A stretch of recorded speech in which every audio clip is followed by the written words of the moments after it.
Hey co-reporters, welcome back to my channel. Prince Harry has officially spoken out with an official statement in regards to his grandmother, the late Queen Elizabeth, passing away that I just wanted to share with you guys. It was posted on his and Meghan Markle's Archewell website, and it reads, and I quote, "In celebrating the life of my grandmother, Her Majesty the Queen, and in mourning her loss, we're all reminded of the guiding compass she was to so many in her commitment to service and duty. She was globally admired and respected.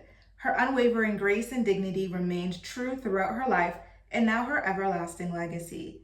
Let us echo the words she spoke after the passing of her husband, Prince Philip, words which can bring comfort to all of us now.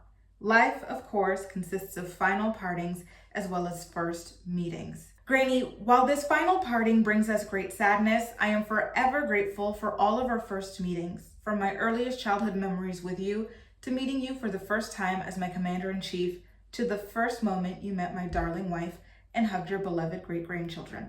I cherish these times shared with you and the many other special moments in between. You are already sorely missed, not just by us, but by the world over. And as it comes to first meetings, we now honor my father in his new role as King Charles III. Thank you for your commitment to service. Thank you for your sound advice. Thank you for your infectious smile. We too smile, knowing that you and Grandpa are reunited now and both together in peace."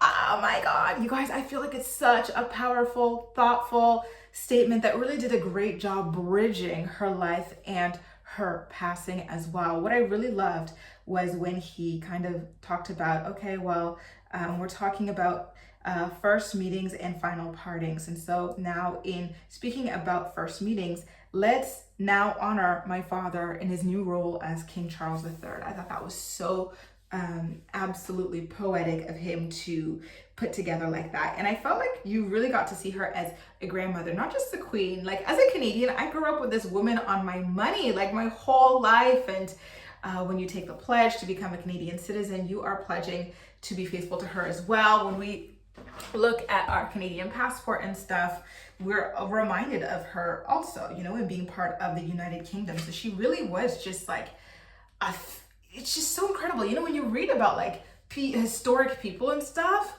who have passed away, like it's one thing, but just to have someone like her who was still alive, it was just, how is this possible? Like, it just felt like she was going to live forever, and that she had lived forever. So it still is something that it's something that's hard to accept, but it's just something that's still taking time to sink in, the fact that this queen who has always been there throughout all of our lives, my lives and your lives as well, because we're younger than her, right? Obviously, is now gone. And wow, it's crazy. It really is. I do have to also add that I loved how he kind of really humanized her as his grandmother by saying Granny, just being really informal at certain points in his discourse there. And when he mentioned, "Thank you for your sound advice," it's like, wow, imagine like being the queen's grandson and getting like advice. Now it made me kind of wonder, like, what did he turn to her for advice on? I think that's quite beautiful and sweet and everything. And him talking about her accepting his wife, Meghan Markle, and hugging their kids together. It's also beautiful.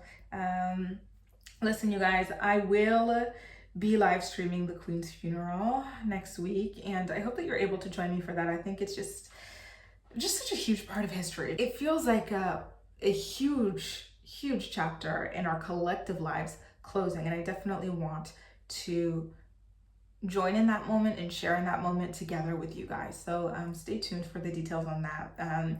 And of course, rest in peace to Queen Elizabeth. How do you feel about Prince Harry's moving tribute to his grandmother, the late Queen Elizabeth? Make sure to let me know all of your thoughts and opinions in the comment section down below. And as usual, we'll chat. That's all for now. Thank you so much for watching, and I'll see you next time.